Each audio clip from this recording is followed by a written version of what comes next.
Hey guys, how y'all doing today? I want to thank you all for coming in to join me on today. So today is going to be part 2 on what I spoke about on yesterday.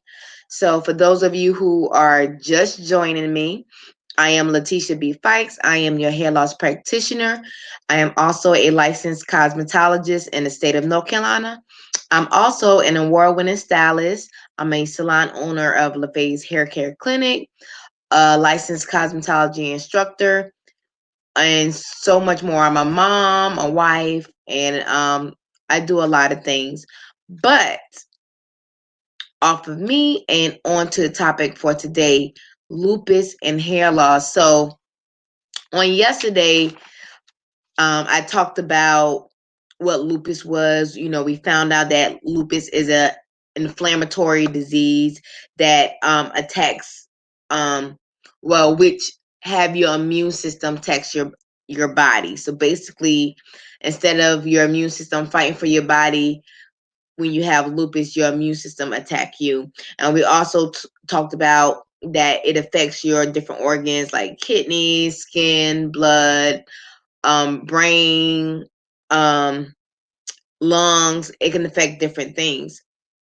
Also, when it comes to hair loss, we talked about how if you have the lupus that affects your skin, the skin can create scarring on the scalp, which can cause the follicles to be damaged and they won't produce a strand. Also, we talked about how if you have lupus, it can cause your hair to be extra fragile around the hairline, and it'll break off and snap because it's very weak, and that's called lupus hair.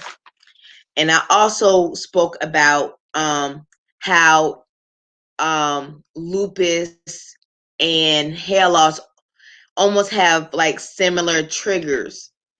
For an example, yesterday we talked about how one of the triggers for lupus is emotional stress.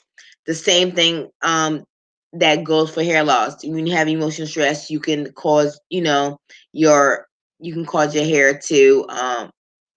hair cycle to be disrupted, and you can lose hair that way. We also talked about, surgery, physical harm, pregnancy, and childbirth as well. But what we didn't talk about is what are some things you can do to prevent or help or reduce from this happening. Now, far as the lupus side of things, one thing you want to do is you want to not stress and just don't worry about stuff. If stuff is going to happen, they're just going to occur. Just don't worry about it, because me knowing for a fact, because I battle with lupus myself, stress can cause, it can cause it to trigger. You got to deal with that. You got to deal with hair loss. Is a lot of stuff. So try not to stress. Um and another big part of that is your your nutritional diet. So a lot of things what you eat can flare that up as well. If you eating like what's the word? Acid forming foods. If you are eating acid forming foods, that will flare up lupus. If you're eating acid forming foods, that would cause hair loss, because you are what you eat. If you're eating trash and you're not eating anything that have any nutritional values in there whatsoever, you can disrupt and you can disrupt your hair cycle and stop the production of anything coming out. You can cause buildup to come on your scalp. You can cause basically yeast, like a yeast infection on your scalp, basically, depending on what you're intaking. A lot of things causes a buildup and a film over your scalp. So a good scalp hygiene is very good for a healthy scalp and healthy hair. So that's the foundation of everything. So in my opinion, if you really want to like reduce inflammation and trying to get away from acid forming foods, I would eat more alkaline if I was you. And you would know if stuff is alkaline. I always put it like this: things that's alkaline is made from God.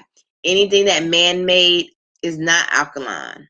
So, and the thing is, if you need like more research on it, I follow Dr. Sabi's teaching, and he teach how to heal your body through your foods, and that's very important because especially us here in America, we don't have the proper diet, and we eat all kinds of trash, and a lot of stuff have all these chemicals in it, and it's actually killing us softly.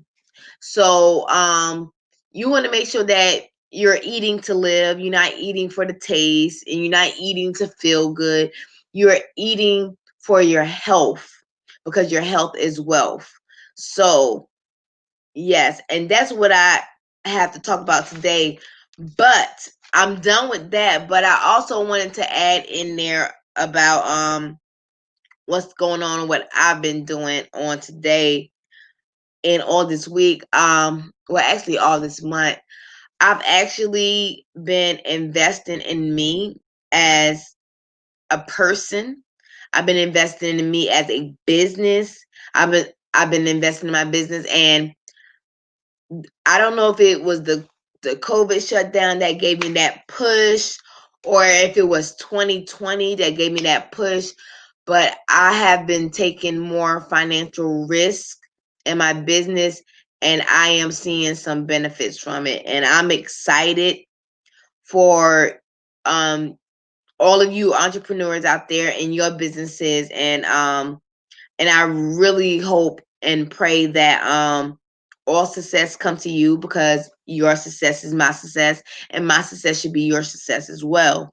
So in the we all in the same industry, and we all in this together. So take the time out and invest in yourself. Take the time out to do research. Take the time out to know your craft.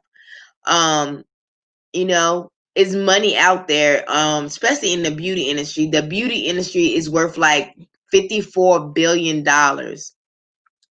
and we're not even touching 1% of that. So is money out there to be made. Is no need to be jealous of another person.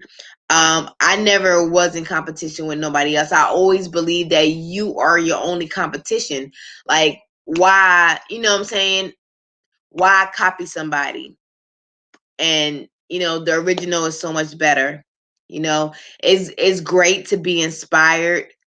It's great to have mentors. It's great to have all of that, but you will want to be the best version of you, and you will want to be the greatest person that you can be, like, and being authentic. That's what you want to be. You can get inspired by others. You can actually gravitate to the tips that they give you and suggestions and things like that, but at the same time, you have to be authentic and true to yourself. You have to be you and nobody else, because they only can be the best them that they can be, and then you only can be the best you that you can be. All right, guys. And again, I'm Letitia B. Fikes. And until next time, stay educated.